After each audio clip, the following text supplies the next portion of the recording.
The hidden danger of memes and online shopping apps coming from one particular country, the drop in recruitment rates in Russia, and overall exhaustion of the offensive potential. This and more in our today's episode. Let's go. Russia's offensive in Ukraine remains intense but has slowed since its December peak, according to monitoring group Deep State on January 28th. Meanwhile, recruitment for Russia's war effort has plummeted, failing fivefold since late summer 2024, Worst publication reports. 44% of Russian attacks are now concentrated in Pokrovsk direction, a key logistics hub in Donetsk Oblast, as other directions on the front line face relief in Russian attacks, such as the Kharkiv front near Kupiansk, and even in Kursk Oblast, there were reports about DPRK soldiers losing their first advancing spirit. Moscow's recruitment numbers have collapsed, with daily volunteers dropping from 200 to 250 in August to just 40 in early 2025, as cited by Verstka publication. A one-time bonus of $19,200 previously spurred sign-ups, but interest has since dwindled to minimal levels. Verstka reports that half of new recruits are now foreigners from Africa, Asia, and China, seeking quick money, or Russians facing criminal charges. Russia is suffering from 1,500 to 1,750 casualties daily, including killed, wounded, and captured soldiers. Despite persistent assaults, Russia has failed to achieve a strategic breakthrough, while Ukrainian defenses hold firm across multiple frontline sectors still. However, with relentless attacks and sustained losses, both recruitment shortages and battlefield attrition could weaken Russia's offensive capacity in the long run, and this marathon could enter the finish line quite soon.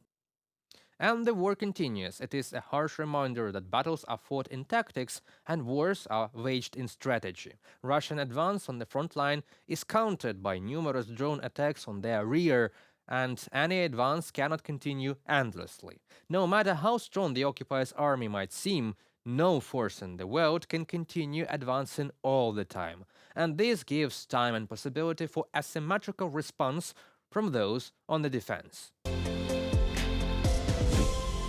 While the US government warns that Chinese apps pose a security risk, American internet users can't seem to get enough of Chinese memes. Take industrial food-grade glycine, an obscure amino acid unlikely to spark viral attention, yet in the summer of 2024, a Chinese manufacturer, Dongjua Jinlong, unexpectedly became an online sensation. The company's post on TikTok transformed into memes, with American users playfully engaging and amplifying the content. Soon, glycine girlies were everywhere, turning an industrial chemical supplier into an internet celebrity. Also, be sure to check out the video from the Gaze channel, where our friend Yulia, for more than 30 minutes, is discussing the connections between Elon Musk, TikTok, and far-right groupings around the world. When the threat of a TikTok ban loomed, millions of US users scrambled to find alternatives. One unexpected destination was Red Note app, or Xianhongzhu, a Chinese social media platform that quickly gained 3 million American users in just a few days, and I hope that I pronounced it correctly. Dubbed TikTok refugees, these new users found themselves immersed into a community of over 300 million Chinese users, which is really not that much in Chinese scale, exchanging memes, cultural jokes, and helping with homework. At the time of heightened US-China tensions, with national security concerns, tech competition, and trade disputes dominating headlines, this digital crossover was unexpected. Social media provided a rare cultural bridge between two nations often divided by political rhetoric.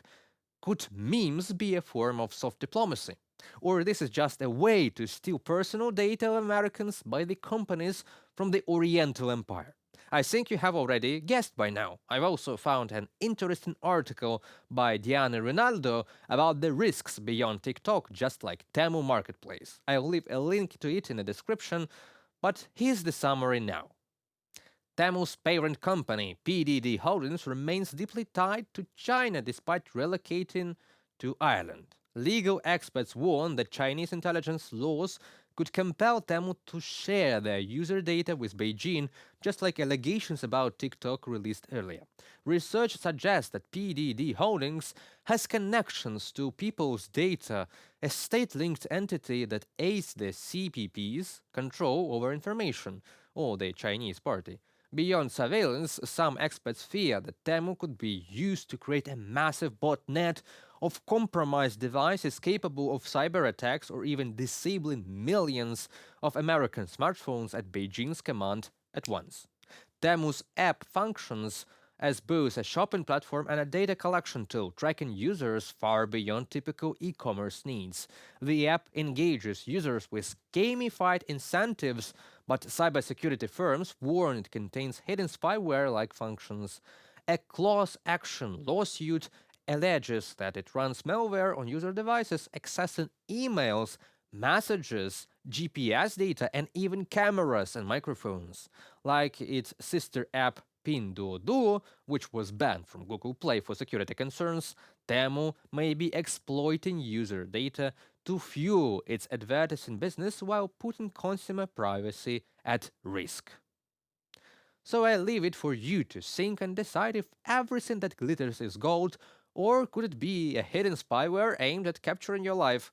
Anyway, I've got some special events going on in my smartphone online shopping app. I'll be going to give out my GPS data to this app too at once, so we move to another topic. Okay, just joking. And that was it for today. Be sure to hit that like and subscribe button down below to support our channel. It is your support, likes and shares that help us continue to deliver the news of the free world to you directly from Ukraine. Stay safe and don't let propaganda win.